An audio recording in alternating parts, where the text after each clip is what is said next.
I couldn't do this without you and without our sponsors, because the sponsors that we have are brilliant and support everything we do. So a thank you to Matrix, Cornerstone Marketing, Enerva, Ziva, eGym, and the fitness group education. Without those fantastic partners, we couldn't do this.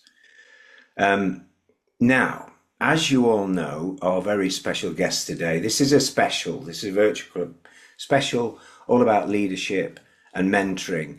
And I'm very fortunate to be able to call David a friend. Dave and I have had over the years, well, probably some of the most hilarious telephone conversations. On some occasions, I've not been able to talk or breathe and had to sort of hang up on him. So I apologise now, Dave, publicly for those occasions. But today's different. Today is really about Dave, the leader and mentor.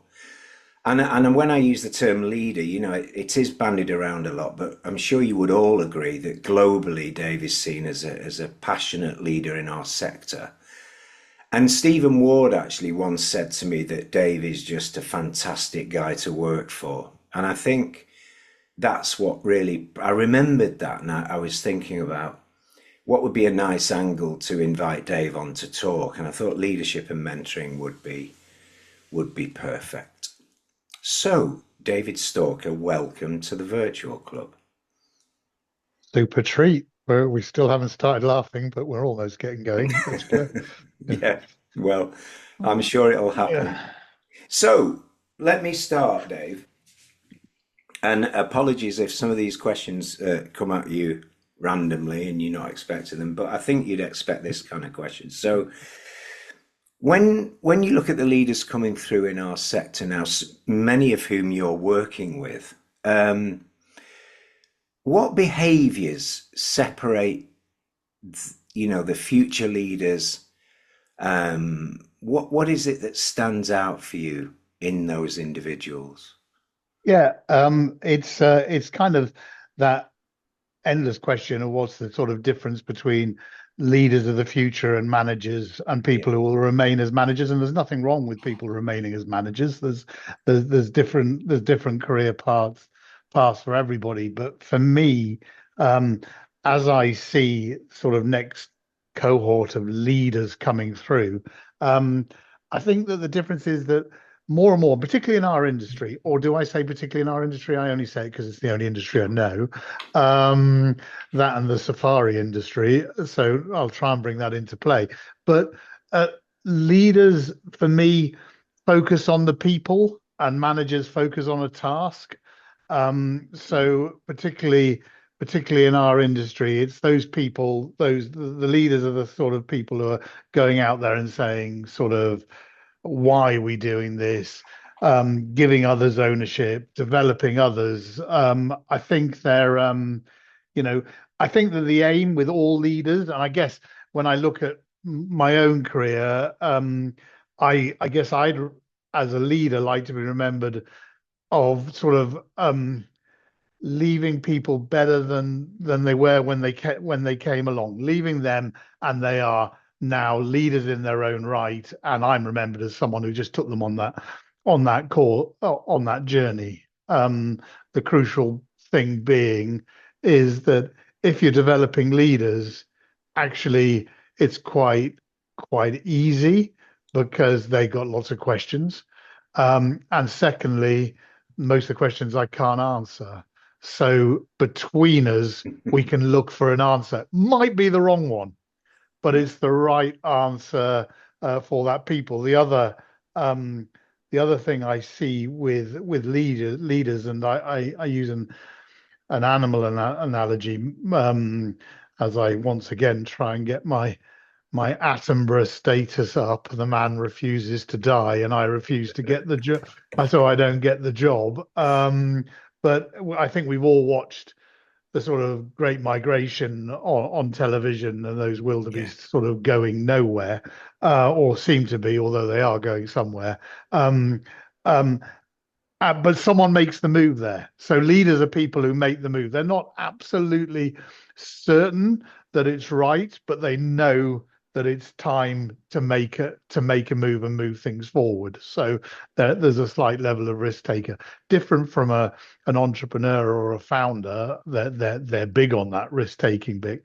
I think leaders as a whole are the people who step forward and say, let's go that way. And they step forward and they want to make their move, but they lead people by by getting them to do stuff, not by just telling them to do stuff. Yeah, Yeah, yeah. yeah, I yeah, suppose you've just made me think with that answer, Dave, that and thinking about you and the way I know you, I suppose it all starts with who you recruit, doesn't it? You know, yeah, it's almost like I know some of the great yeah, people that have worked with you in the past and will do in the future, and it's you choose. yeah, It's important you choose the right people as well, isn't it? yeah. I think that uh, I think it's crucial that you choose the right people. It's very hard to choose the right people Yeah. because you've only just met them. But I think if you go through the effort of trying to find out Mm. whether that person suits you, suits your personality, not that doesn't mean because they're not don't have the potential to be a great leader. It probably means you don't have the potential to develop them as a great leader because that personality doesn't sit there.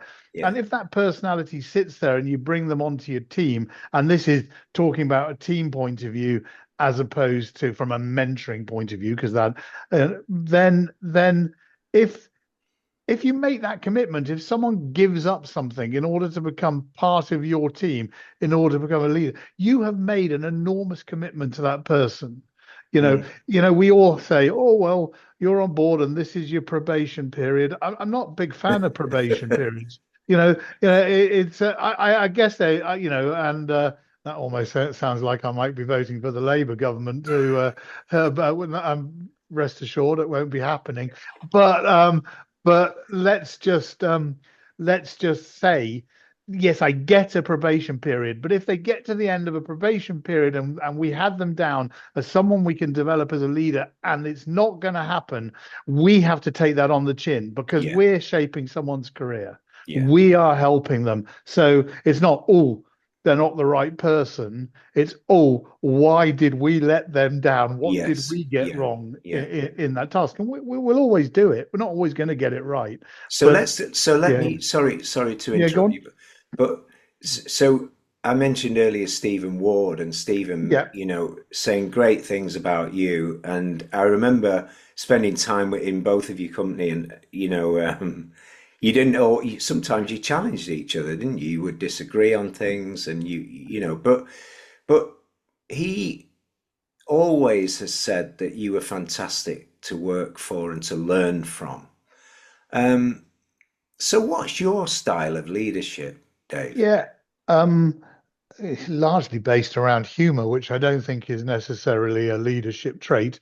That Mm, is, although if there isn't humor involved, I'm out because we get through a lot of challenges through a bit of laughter.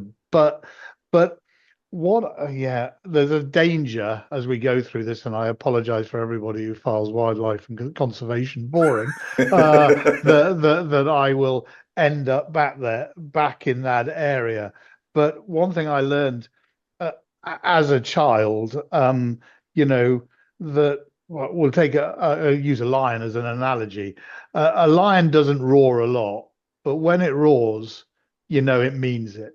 Yeah. mm, And what I see a lot with people who are leaders is they're not really. They're just yellers. They're just yelling a lot, and there's a whole load of people sitting behind them who are terrified. And the work is happening despite them, but not because of them. Yeah, I know the Lion's roar can be heard 7 kilometers away, and it's a big, loud message. Um, so if you've got to let people know something, which you will have to let them know something, it can't be every time you have a conversation with them.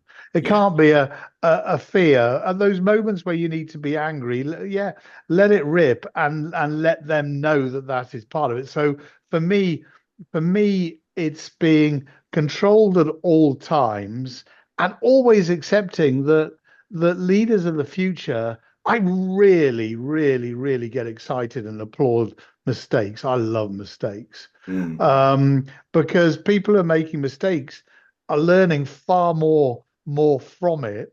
They're often more amusing as well.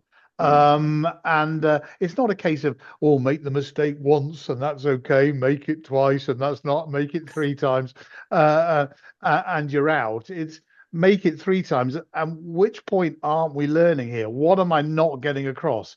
What am I not teaching you as a leader that you keep doing this? And the actual answer might be that you're wrong. They're not wrong. They're doing it. And sometimes you have to stop and say, they're making that mistake because it's bloody right. And it's yeah. me who hasn't Yeah. stopped and looked at the situation and thought about it and looked at it differently. So, um, you've used Steve Ward, and I took him on as an intern, and he left as a CEO. I would say that with a lot of the people who I either mentor or lead, and Steve's a perfect example, Mm, I learned a lot more from them than they ever learned from me. really. 100%, 100%, and that goes on day for day. With experience, you add different ways of doing things and lots of things like empathy. Empathy comes from experience. Yeah, to use that sad analogy, Mm, if you're a dog owner and your dog dies, it's extremely sad. And other dog owners who have lost their dogs will completely understand that. yeah. People who are not animal lovers, who don't have dogs, just won't get it. It's just like when you lose a close member of your family or Mm, any tragedy like that. Until you've experienced it, it's very hard to understand it. Very hard to understand it. So with experience, you become more empathetic, and teaching people, you can't teach people to be empathetic, but you can teach them to stop and think about it, yeah. because experiences make you more empathetic. We all have those sort of things that are happening, whether it's serotonin releases, cortisone releases, and all the rest of it. But all these things all happen because we want praise and the rest of it. But actually understanding and helping people be the best leader they can be is to teach them to be empathetic to the people who are around them, Mm, and to try and look through those lights, not to become soft, just to understand that within there are that we need to understand that the people we're dealing with are not mirror images of us. They're different people, yeah. different experiences. And a leader is embracing their qualities, not trying to get your qualities to become their qualities. Mm. Yeah, It's interesting. I heard Rory Sutherland. He said that where's the effect of that? No idea is a bad idea. It's just a absolutely. different one, and Yeah, I think that's a great little analogy. It's interesting as well. I must tell you this. I'm telling you, but I'd be grateful if nobody else listened. So when I did my Clifton Strengths Assessment many years ago, Dave, there are 34 strengths, and my 34th was empathy, and I yeah, couldn't live with that.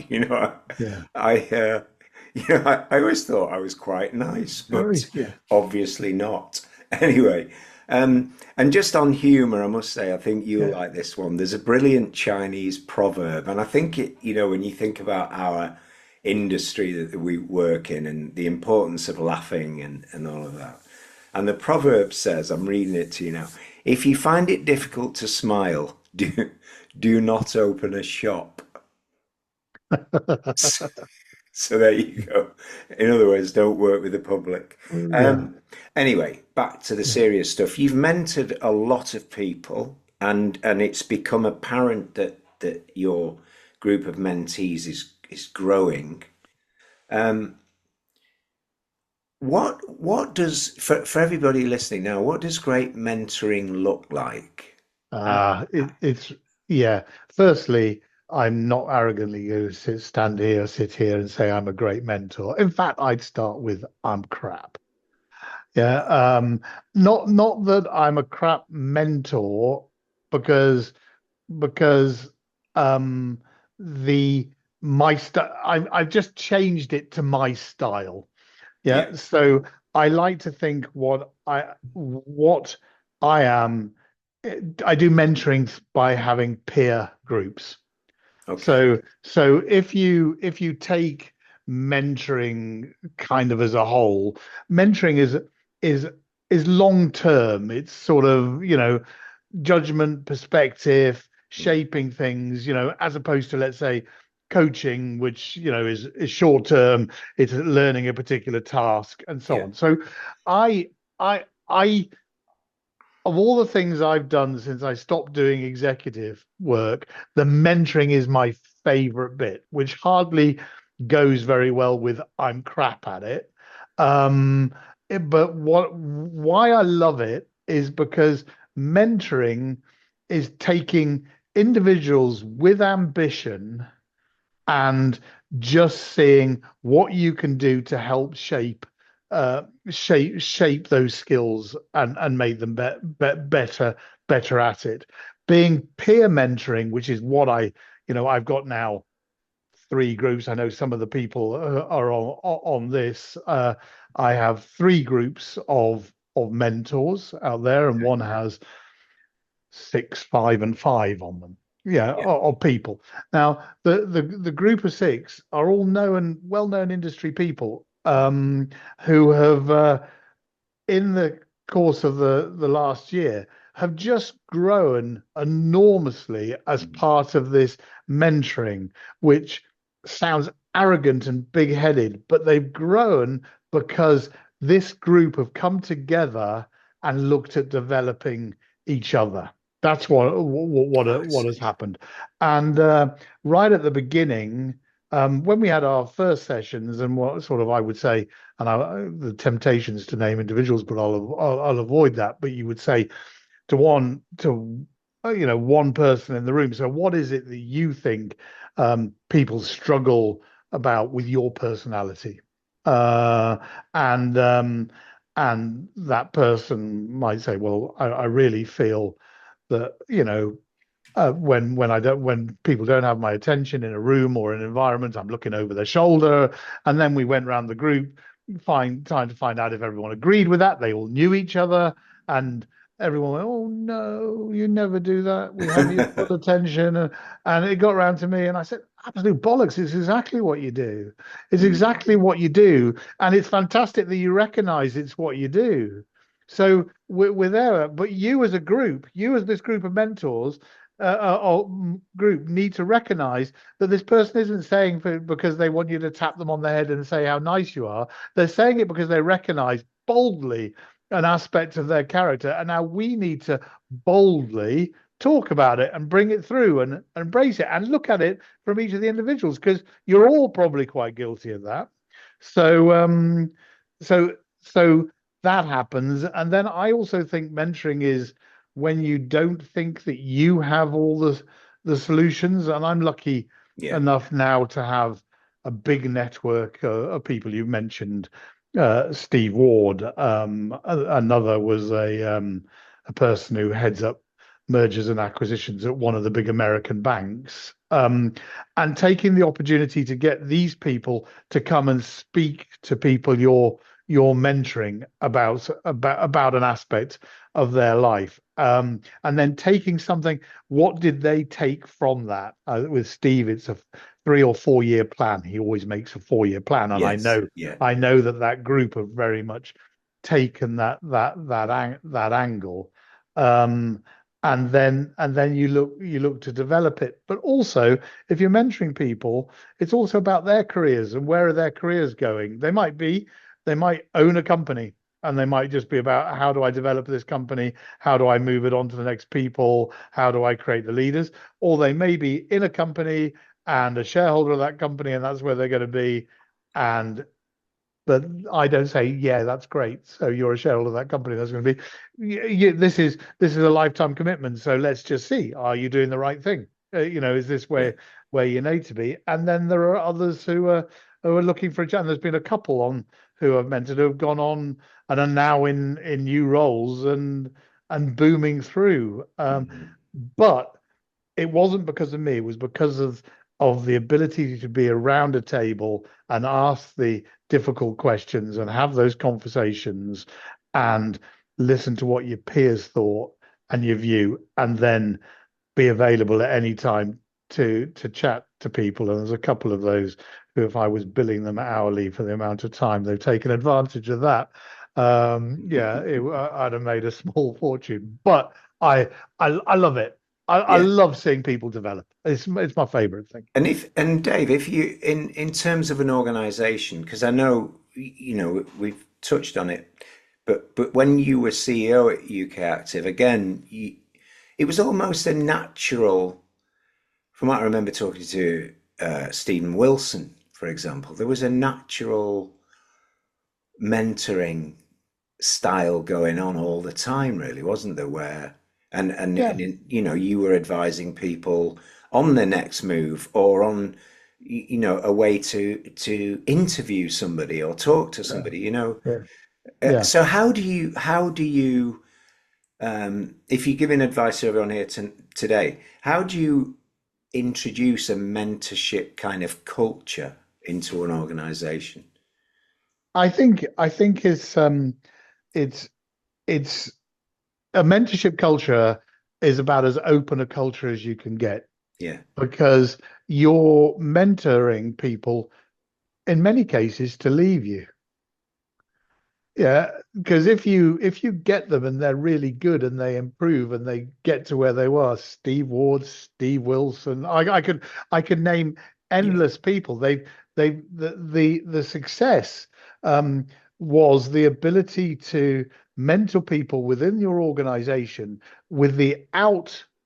Someone, Steve Ward's case, he became chief executive. He's gone on to other things. Steve Hmm. Wilson is now chief executive of another organization.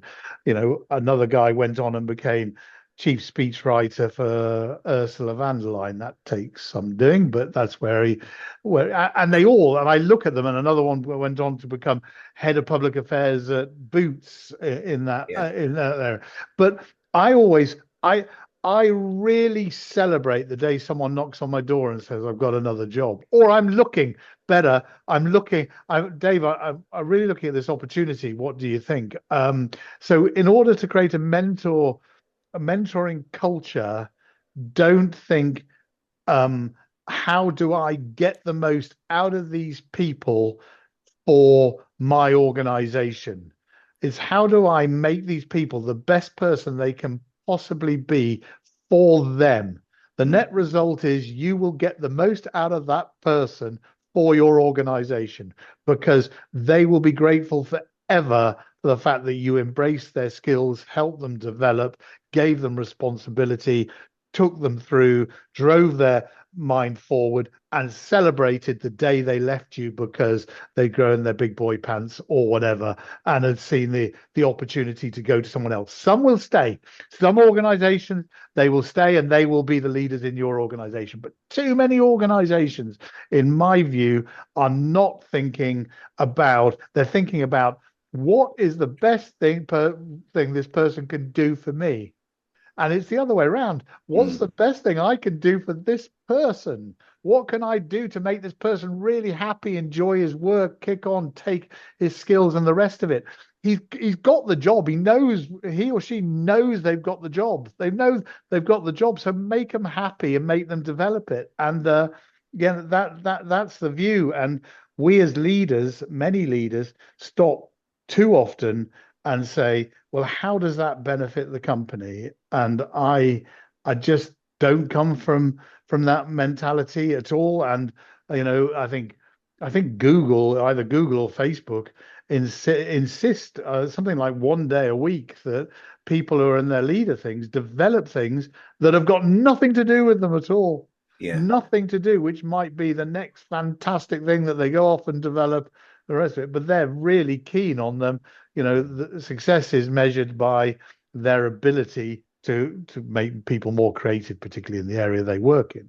But no Mm, difference in our area. I don't think that. And there's been literally, this is a product of age, thousands of people who I've worked with, and I don't think any would say that I did anything other than try and drive them forward to be the best people. Selfishly, because the business benefited, 100% selfishly. I'm not pretending, it's just my view is the greatest business. I don't think anyone's going to be surprised. The greatest development comes when people are happy, and the yeah, greatest happiness comes when you're giving people not the rope to hang yeah, yeah. themselves. You're giving them the space to go and do it. Mm. Yeah, yeah. I always, something you've touched on there, and it baffles me is when, sometimes somebody will progress and leave an organization, and the person they were working for resents it, Oh, or where's the oh. loyalty?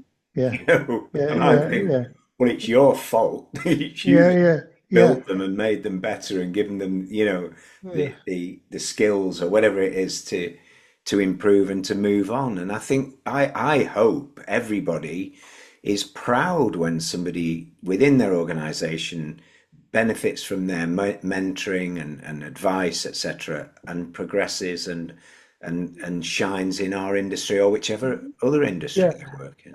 A great benchmark, and it's a hard one to reach, of achieving that is when people who work for you discuss what they're thinking of doing. Mm, I'm looking at this. I, you know, I'm always disappointed if someone knocks on my door and says they've got a job. Not because they've got the job.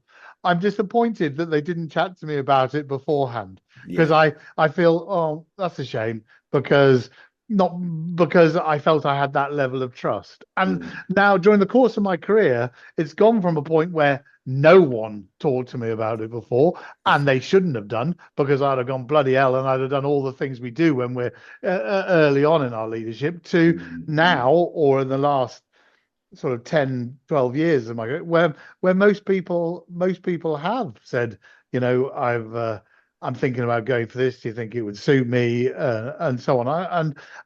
I'll say, yeah, I think it'll suit you, or I don't think it'll suit you. And if they don't get it, I don't think, well, let me just open my book and put a little black mark because I know I then want them actively to get back in their job, but I'm aware that they are looking for their next opportunity. So let me try and help yeah. That's let me brilliant. try and help.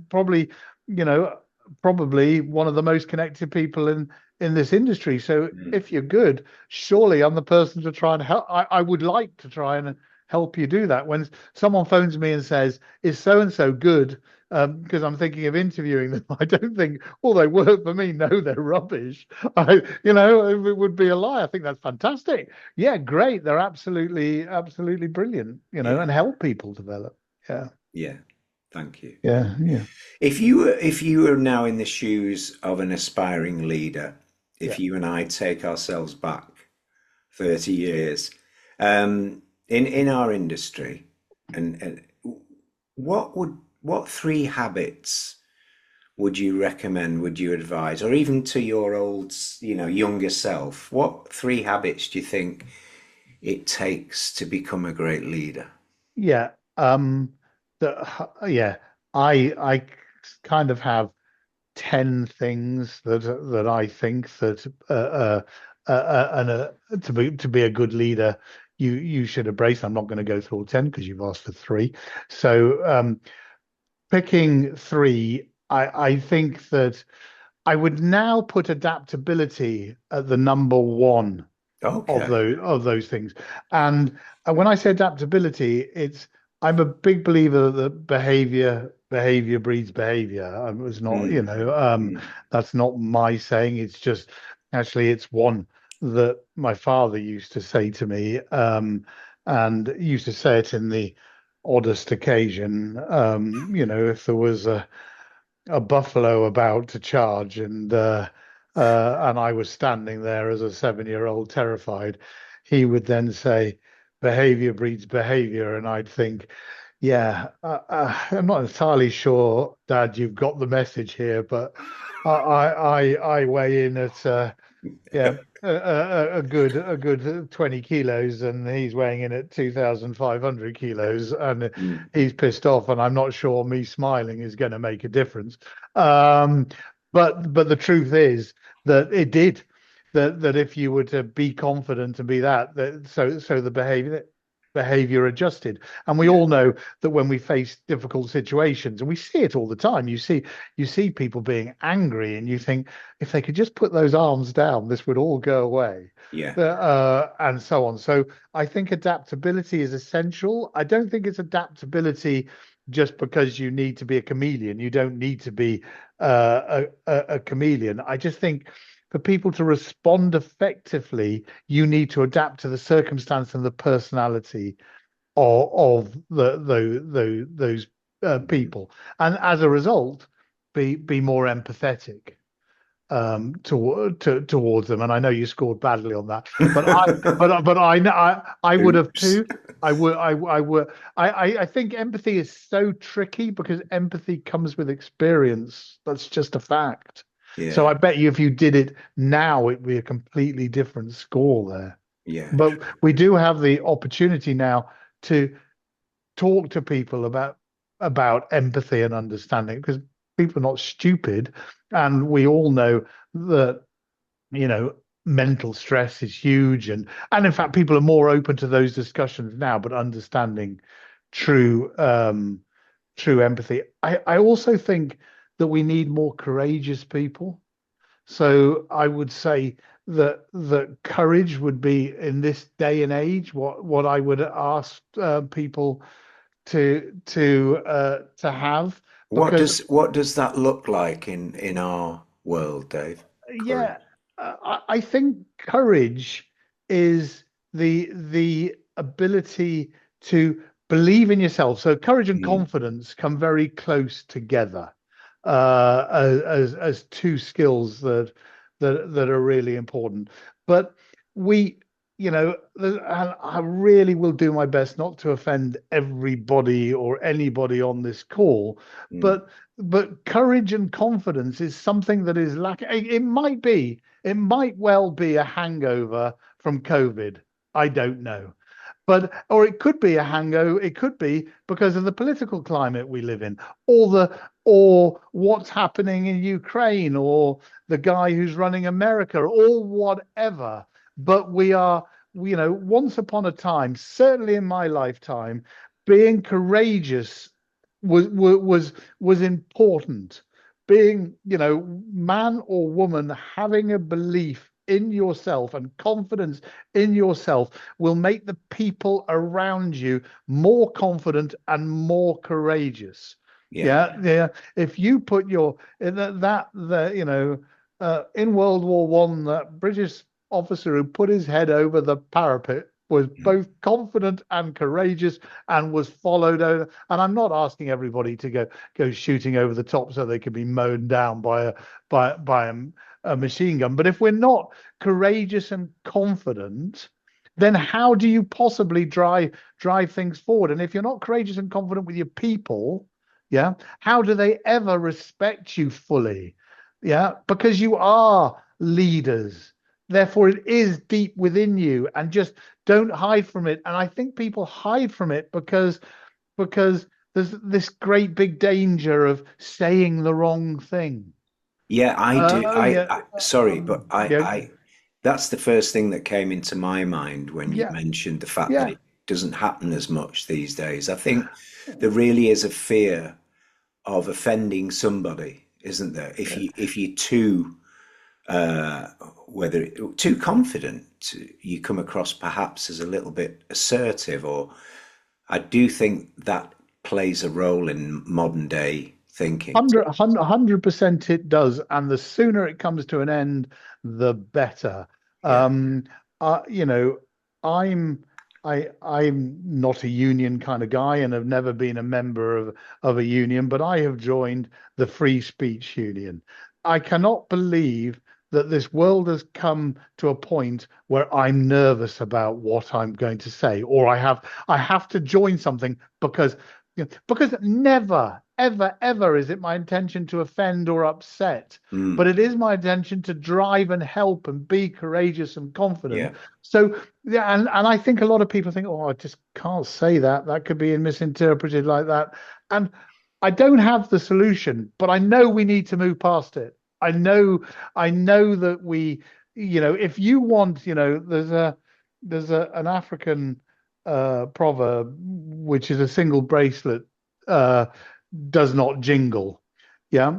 Mm. And it basically what it's saying is if if you're courageous and confident, then the people around you will be courageous and confident, and the more people who are courageous and confident, the more power to the organization, the more it will go forward, the more it will drive it forward. And if you're a good leader, you will know the necessary breaks.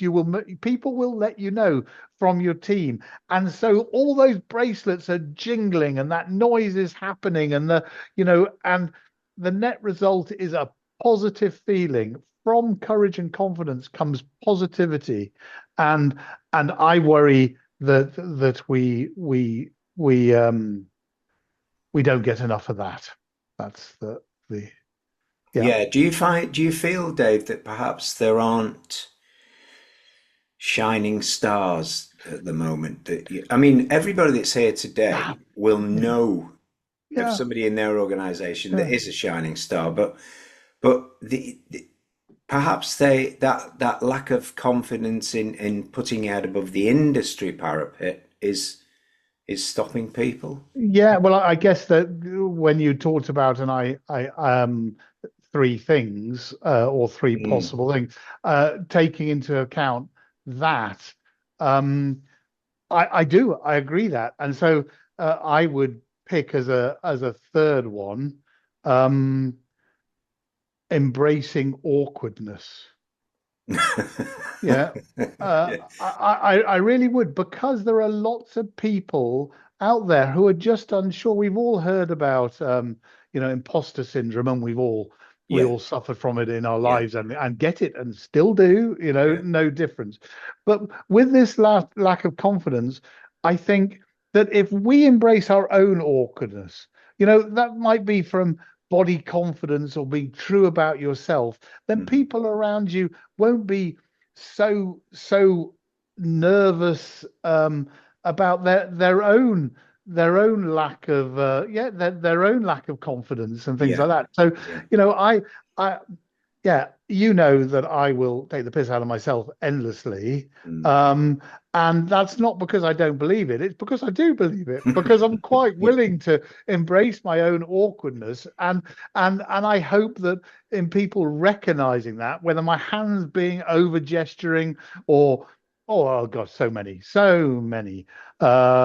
that I could embrace, then if you embrace your own awkwardness, then you become more aware and you become more aware of other people's awkwardness, and you then become more aware of the challenges they might have had, and then you Mm. can be more courageous, and then you can do all these things. So it's the two extremes: Yeah. being courageous, bold, absolutely out there in the front, but embracing your own awkwardness and others gives them the feeling that they can be courageous, they can come forward, they can get there, they can be aware, and that not to hide, that hide behind your strengths and keep your faults hidden. Stick Mm. your faults out, Yeah, throw them out. absolutely. Let Yeah. there's Because you probably can going to laugh be about them as you well when can other laugh people. about them, you Yeah. can laugh about them, you can change about them, and your faults might become your biggest bloody strength. Yeah, absolutely. Yeah, they might become your biggest strength. That behavior breeds behavior. Look at Mm. someone, see there where they're awkward, move to feel that, make them feel comfortable in that area, become empathetic in that area, develop them there. But the whole time, remember, it's a two-way thing. So I try Yeah. and have these conversations or work with people where actually I'm selfishly thinking, what am I getting out of this Mm. that's What going am to I help us learning all? from it? Exactly Yeah. right. Yeah. Yeah, yeah. What a great way to to invite questions. because everybody that's here now that might be thinking, "Oh, I can't ask that." What a brilliant way to offer the opportunity. So, anyone, any questions or any comments, any thoughts about what David has said today, Darren? Hi, Graham. Thank you. Thank you. And thank you for being empathetic, Graham. So, and really, really quite thought-provoking, Dave. I know we talked a couple of times when I first met you a few weeks ago, and so on. And you kind of, I think some of the things you said about self-deprecation, the use of humour, and apart from the pound, shilling, and sixpence you might receive from your employer or your business, then I think seeing people develop, and whether they move on internally or without you, I think is one of the greatest rewards that I've ever experienced in my career. And you shouldn't be quite insular about it. And I think um, your touch on being bold, ambitious, and courageous, as you said, is one of the retreating attributes of too many people these days. Yeah. So I would greatly agree with that observation. So yeah, quite refreshing. So thank you. No, it's I appreciate that, Darren, and but it's and I think that if you take all those things, because I think people have got it within them. I mean, let's face it, when we as an industry get together and we chat around, yeah, we're really proud of what other people have achieved. Even people we have nothing to do with. I'm hugely proud of them. There are plenty of people I've worked with who have been, if the measure of success is finance, they have outshone me many times over. I have no jealousy for that. I'm delighted for them. If that was their goal and that's what they wanted to get to, that's great. If they managed to get there and laugh on the way and be a great person and be empathetic and care about people, then you know, crack on in. That's it. And the people and my LFX experience is a room full of those people. Yeah, and that's the most important thing to yourself. You look in the mirror. Another thing we don't do is we don't praise ourselves enough. Mm, Yeah, and I'm not expecting people to praise it. I go, hi, I'm Dave, and but actually, I've started doing that really recently. I've had some challenges recently, work challenges, and just sitting on my own and saying, okay, yeah, Dave Stalker, I did this, and I say it out loud. I don't. I say it out loud with a bold voice.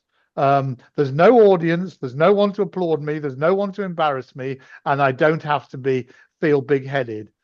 But I like what I've done. That every single person on this call can stop and do that, whether it's at work or at home or with their family or with their children or with their dog or crossing. There are things that they are proud of, and I think we should stop each day and say, "Hold on, I'm going to take 1 minute out loud where I'm going to say things that I'm proud of." It is just the most powerful way, and then you move on from it. But you've done it, and we should do it. mm. Well, Thanks, Darren. Thanks. David, yeah, Damien Ellison has put a comment in. Can you see it? yeah, I'm a natural on this. Yeah, you can Yeah, see that. yeah, Yeah. yeah. Keeping things fiery. Elephants mentor their young over many years, passing on behaviors that keep them strong. But do you believe leaders? Oh, yeah, yeah. Oh God, Damien. If we're gonna Damien, go on, if we're we'll gonna all go on, go. yeah, if we're gonna go on to Leave you and elephants, we could Dave. go on. You've picked my favorite, and my favorite elephant of all time is a. He just died, as it happens. His name was Craig, named after my godson, as it happens. But was a big tusker. Craig. Yeah, Craig is my godson, and he was. You can look him up if you look up Craig elephant. He had these enormous tusks. He's a tusker. Wow. Went to the grounds. But when you talk about that, it's interesting because the mentoring elephants do is uh, by the matriarch. Mm, So the matriarch brings up the herd and drives them forward and teaches from the young everything that they need to know. And you take that matriarch out of the herd and chaos reigns.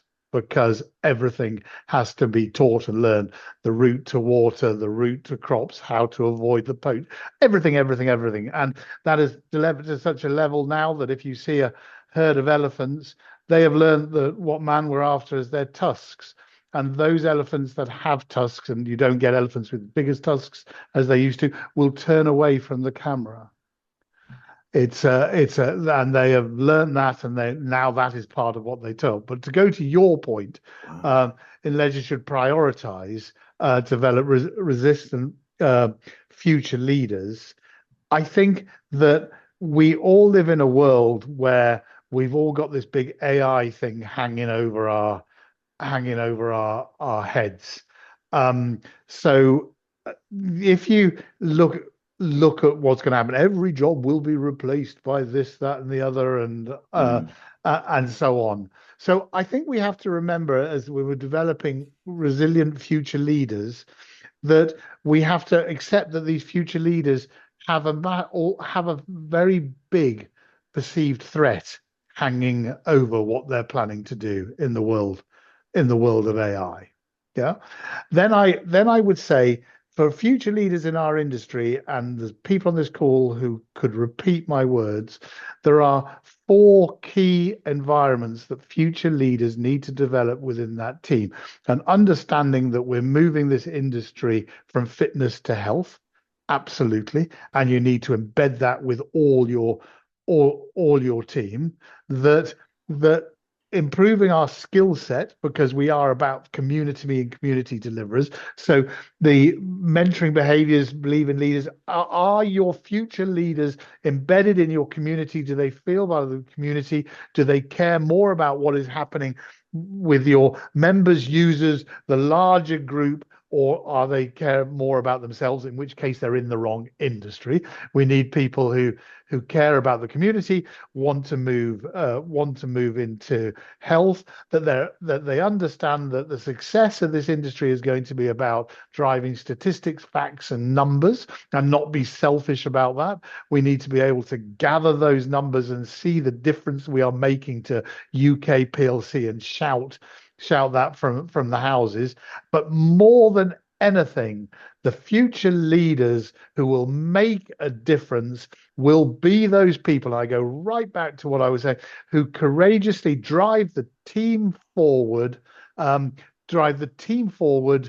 and make sure that they are not the one. What is worse than a future leader? How many people, everyone here will know, when you say, oh, that was a good initiative that happened there, and the person who did the initiative, his boss goes, oh, yes, Giles, it was a fantastic initiative. I helped him all the way.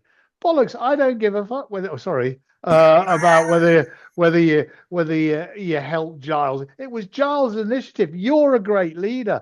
Let's sing the praise. The future leader is singing the praises of all the people who sit below them, not them. Yeah. They get the credit because they're a great leader. Mm. So and in a herd of elephants, it's a nudge, it's a push, it's a breaking of a squabble, it's standing to the front, and it's letting people make mistakes, and they do it all the time. And I've spent a lot of my life, particularly with herds of elephants, watching matriarchs mentor and make a difference. And how they make a difference is by letting people make mistakes and driving them forward and celebrating successes. Yeah. Fantastic.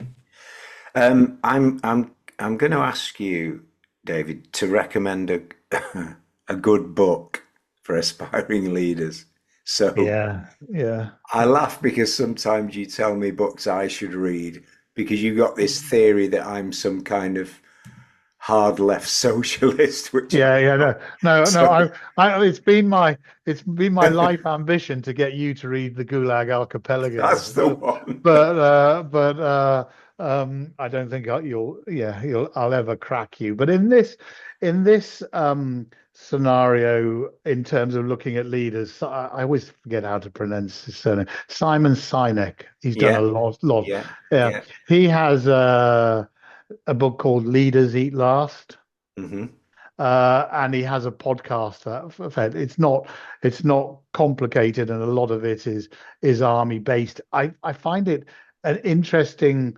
It's very interesting because he sort of goes through those sort of all the serotonin and all the things are Yeah. released and how it fits in. It's for those who are better at listening. It is on Audible, but there's also some good All right. podcasts on that subject with him. He's he puts things very simply. I Yeah. don't always agree with him, Mm. and I suspect that he does that intentionally. And I think if you come out of listening to him and you agree with everything, then I would go back and listen to it again and try and agree with nothing. And that, Yeah. if you read these things saying, think I'm going to read it, I'm going to take it on board, but I'm going to question everything on the way. But that So just is, remind us of the title again, yeah, Dave, please. leaders eat last. Leaders eat last. Thank you. Because how ironic, but I made a note to mention to everybody at the end of this that Sinek also has his podcast is called A Bit of Optimism, for those Yeah, that don't know. yeah, And in January, he spoke to a brilliant woman, Dr. Becky Kennedy, and it was all about the similarities between parenting and leadership. yeah.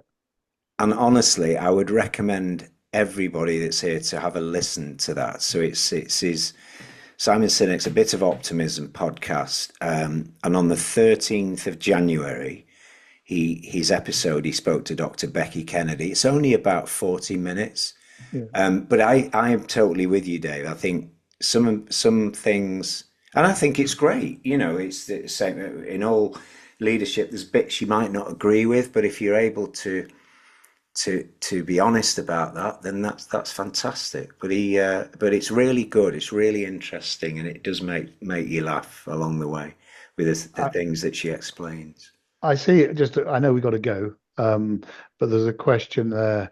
I'm going to say Kwama Iqbal. Yeah, yeah, The Kwame, yeah, danger, the Pendle, danger, the Pendle. There we go. Danger of getting my pronunciation wrong, but not of Pendle. I've cracked that one. yeah, Um, did well there, but Dave. yeah, how can you tell you're a good leader? What indicators do you look for? My view is that the best leaders are not yet sure that they're great leaders, that they're Mm, continuously reinventing them. But the one indicator that sets me off that someone is going to be a good leader, I'm going to go back to a point I previously made, when they know that the applause is being directed at members of the team and not at them, and they don't need that applause. They yeah, want the team to get it. yeah, That's yeah, the biggest thing, that ability to not step to the side. The truth is everyone knows you as a leader played your part, but that yeah. that that is the most crucial part. When you really celebrate the success of people within the team. I must admit, And one of my yeah, favorite things at awards, like UK Active is prime yeah, example, awards dinners are how excited and how happy the staff are when they yeah. win an award. It's brilliant to see, isn't it? And I think, Yeah, and the best people who go up and get those awards, when a whole team gets an award and the person who leads that team is not at the front at the yeah, beginning. They may yeah, be at the front at the yeah, end because they have led that team, but they are pushing forward the people who actually made mm, the delivery and made the difference. So yeah. brilliant. Well, David, I knew this would be good, and it's been fantastic. Thank you ever so much. And thank you, as always, for the wildlife reflections as well. I know you could talk to people. Maybe you should do that. Maybe you should do a virtual club in the future all about you growing up in Kenya, as we did many years ago at LFX. Yeah, yeah. In fact, That would before be you go, because I always feel yeah, I've yeah, got to yeah, say, yeah, got to say one wildlife thing, and some of you will have heard this before, but it goes back to those keys of awareness and awkwardness and all the rest of it. As you know, I was chair of Marwell Yeah. Zoo for a long time, and during COVID, and I apologise to those I'm repeating. If you're tiger zookeeper for tigers, it's not, you can't take your work home. So the zookeepers had to carry on working, and we started to see that the animals, including tigers, were there was a bit of depression coming in. There was definitely a feeling of no one's seeing us. Yeah. So we put a plan in where all the zookeepers would go and stand outside the tiger cage, and they cheered up a bit. Funnily enough, you see, tigers aren't so bright. They cheered up when they did Wow. this in front of the meerkats. They just remained depressed. Um, and so we went down to Southampton University, and to their drama department, and hired a whole load of outfits. And then all the zookeepers would stand in front of them, and the meerkats would go, "Oh my God, Anne Boleyn's come to see us today. Who'd believe it?"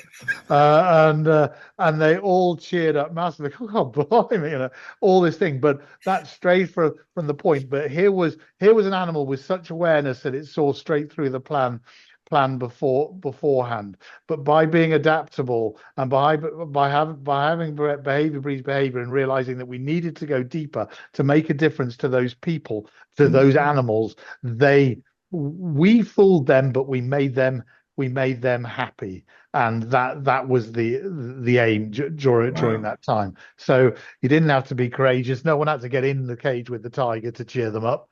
That was simple enough. But there's just an example of, a little animal like that is super aware. Why is it super aware? Because if it isn't, a battler eagle will get hold of it. So it's super aware, saw through all that. We adapted our behavior. Adapted behavior breeds behavior. They cheered up. They were happy. Zoo kept on going. End of COVID. Reopened. Anne Boleyn hasn't been since. They're not missing her, and they're happy. Yeah, yeah, yeah, Brilliant. yeah. Unbelievable. Mm. David, thank you. Yeah, And yeah. thank you everybody that's been with us today. Really, really great to see you all.